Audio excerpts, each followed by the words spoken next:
Hello everyone, it's Phil from Phil's Woodworking. Today I'm going to give you a little demonstration and review of my mini tabletop laser engraver. And this is the engraver in question. It's the HTPOW, and basically it's one of these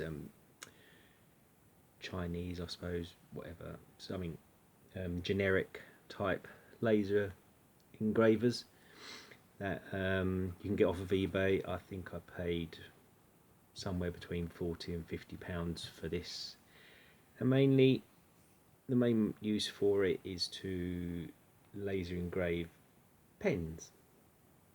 I also laser engrave these pen boxes. As you can see, there's a nice little pen in there. The pen's not been engraved, but they want a name put on the top of the pen box, so I can do that.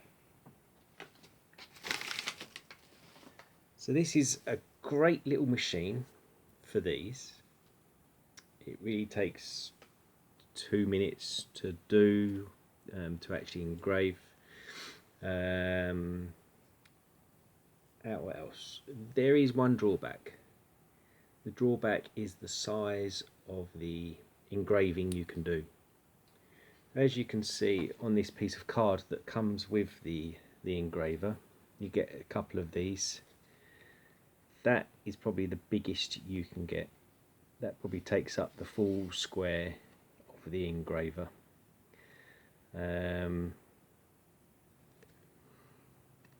As you can see, they've got other pieces. This is just where I've been practicing getting the right strength of laser time on the piece to make it darker.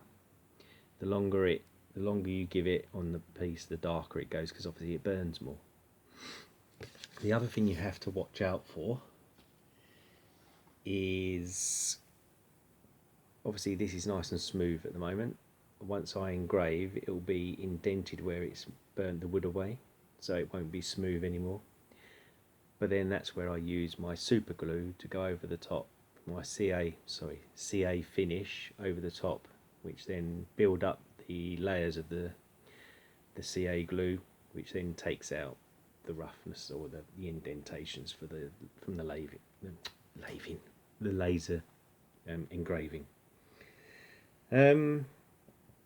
Now, when you look at the engraver, let me move over a little bit so we can see a bit more. As you can see, I've got it turned on. That's the light. That isn't the laser. That is an LED light shining down there to show you where it's positioned. So you have the laser module itself is this part, and you can adjust and focus the laser by twisting this little silver knob at the top here. You have a fan on the back here to try and extract the smoke from the burning. And you have this little aluminium plate, I presume it is, which moves one direction. As you can see, it's moving forwards and backwards. You can do it by hand. Obviously the machine does it itself. To hold your piece of work onto the plate, you can use rubber bands, or you can use blue tack. I'm going to try and show both ways of using it. Not that there's much difference, it's just basically taking the rubber bands off and putting the blue tack underneath. Now, this plate moves one way and the laser moves the other way. And don't ask me which one's the X and which one's the Y, because I can't remember. You do have a little control panel on here to turn off and turn on, so you can do stuff without the computer. I haven't used them.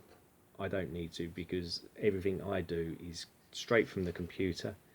It's contacted with a power lead from your computer USB ports, and then obviously the other one is for communicating with the computer and downloading the program to the laser printer. And that's about it, really. You see the bottom, we've got little feet at the bottom there. There isn't really that much to it. It's a very simple but works design, and the engraving comes out really well. So I'm now gonna load up the program, the computer program. Okay, so this is the computer software that you get with the laser engraver to program the laser, basically. As you can see, you've got a nice big square in the middle here, but unfortunately that isn't the relation to the square on the laser printer. This is probably the size that is the biggest size it will print out in the laser, the size of this square. And I don't know if you can pick out my logo that I've printed off. Did it a bit too close, not very good light. So that is the biggest point, if you can see, and I'll take it closer to the screen, that's about as big. But that is a relation to this. So if I put this down here and show you, that is the biggest this printer will print out. Hope you can understand that. Hopefully you will once we start printing. So actually I'm going to do a demonstration bit because I don't want to use those. I've got something that I can, oh yeah. So if as you can see, I've just put that square disc in there. Okay, that's ready for printing now. It's all set up in the middle as best as possible. So I'm going to go onto the 8, tap on there, and now you can put your text in. So I'm going to say, you can, sorry, I'm going to type in, let's do hello, just simple hello. Okay, so then we go to the fonts,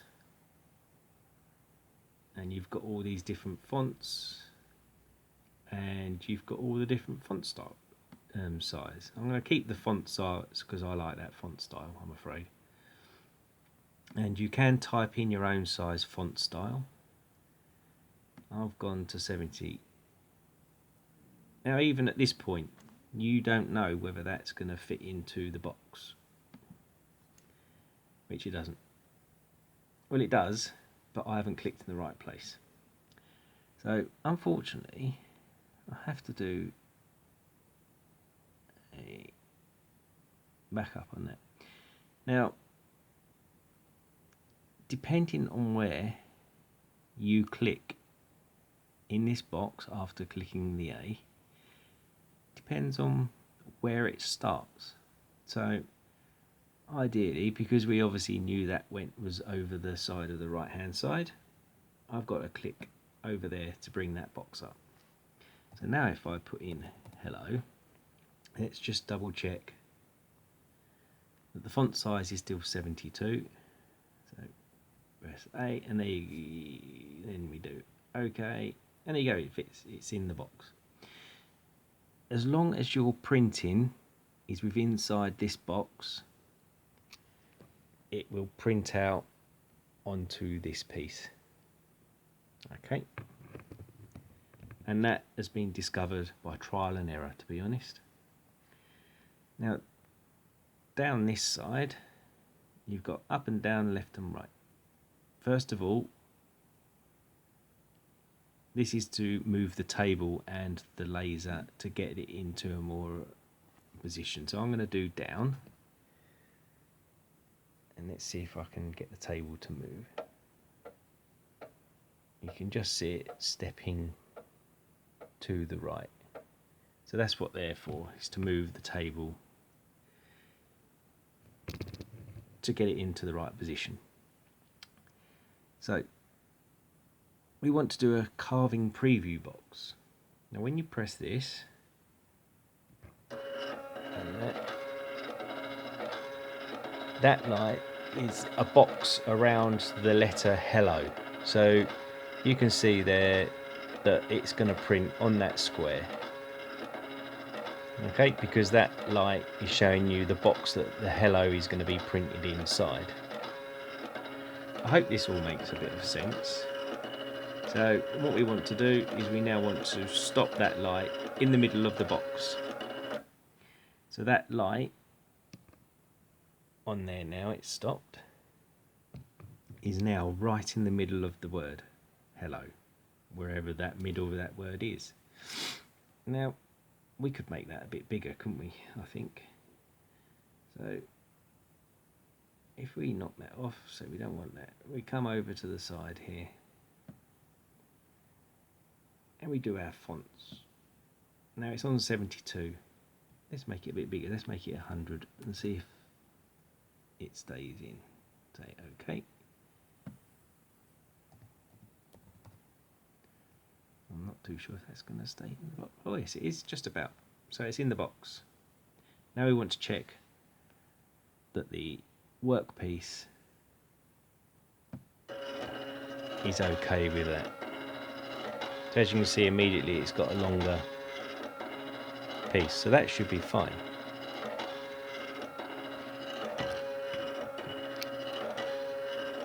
Stop in the middle.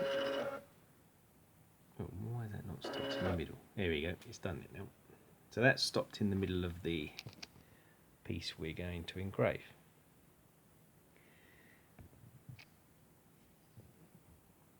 Now then, down the bottom here, you've got the start button to start engraving, a pause button to stop it if something's gone wrong for some reason, and a recarve is, as long as everything's in the same place, it will do it again. So if you've done a bit of a light carving or engraving, then and you want it a bit darker, then you can just go back over it again.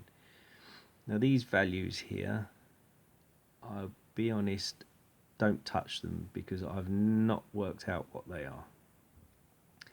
And this is the carving time. This is the time that the laser spends in one place as it's going round the word hello. So that's how you, the lesser the number, the lighter the engraving will be. So it's on 20 at the moment, and I found that's quite a nice number to stay at. So that's where we're going to stay, because I don't want it too dark at the moment. And if I wanted it darker, I can just do a recarve. So now I'm going to say start. And now it's going to go.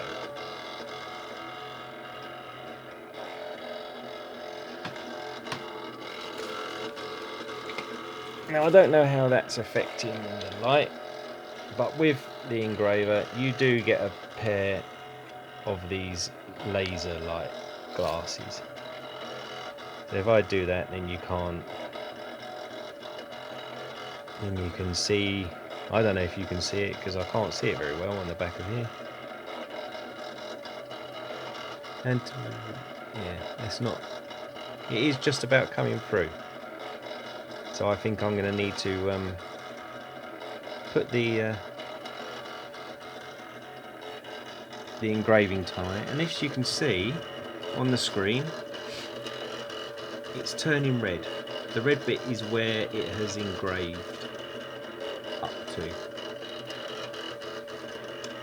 So we're going to let that carry on until it's finished. I'll show you that the 20 now, obviously I said 20 was a nice time, but it doesn't seem to be a very nice time on the actual engraving at the moment because it's not very dark. So we're going to wait for that to engrave and then we'll get back and do it all over again. So if you look on this side of the panel, you've got these messages that come up here, and this is telling you all the coordinates. and if you've moved it yourself, and when you like press the stop in the middle, the carving preview box, it all comes down here as a message, so you know exactly what your action's been. Power on time is how long that laser I've used it, how many hours I've used it, not necessarily all in one go, obviously. How many jobs, basically, complete times is how many engraving or laser times I've used it, as well as the average. How many times I've powered up the laser. I have no idea what that number is. That doesn't mean anything to me. The current mode means it's in standby because it's just finished engraving that hello, and now it's waiting for me to tell me what to do. And the run time at the bottom here is how long it's taken to do that engraving. So I'm going to show you now what it's engraved, and as you can see, the top part, it hasn't engraved very well, but some of it's been fine. So I don't know what that is, but I'm going to do the recarve, and we'll see what happens.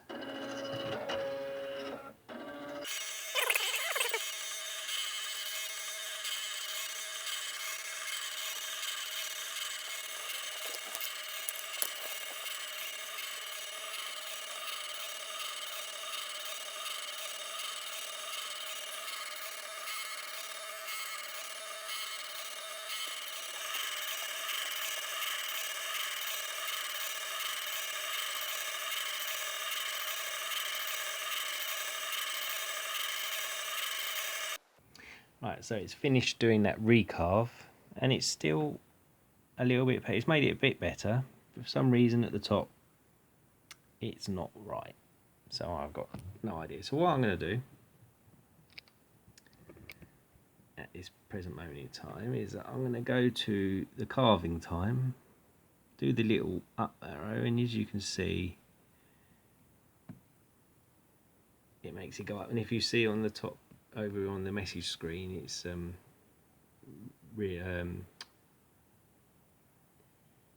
it's realised I've pressed the button, and it's now moved it all up to that time. So we're now going to do the start button rather than the recarve, and we'll see what happens. If it goes wrong, it goes wrong.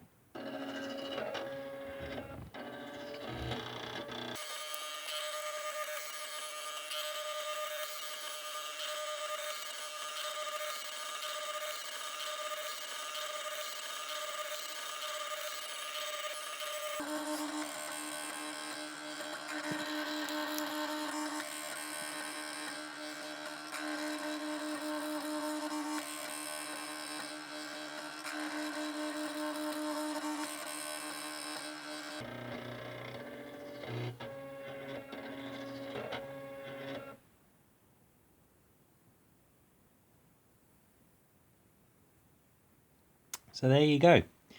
It's now finished that, and as you can see, it's a lot darker now. I've moved the carving time up to 30, and I'm just going to get this out to show you.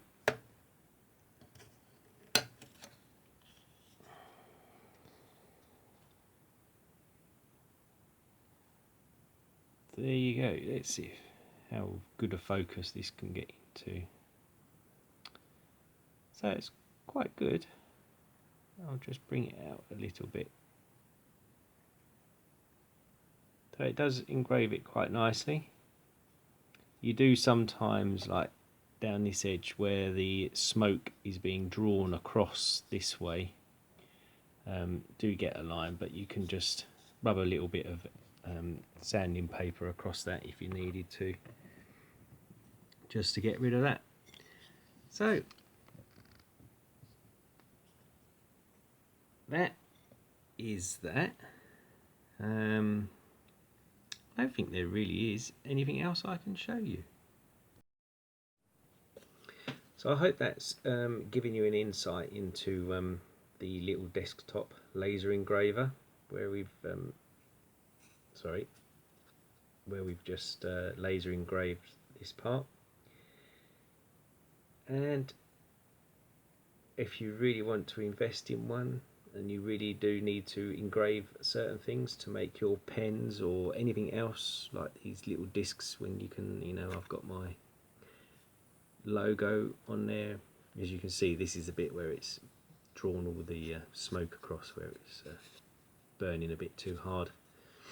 By all means, go and do it. It is worthwhile. It does make a bit of a difference, and your pens and things like that do sell a bit more if you can personalise them.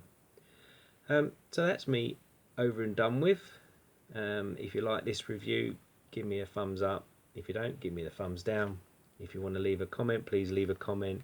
If you're a first time here, subscribe to my channel and press the bell for the notifications for any upcoming videos. So that's all for now then, guys. Ta-da.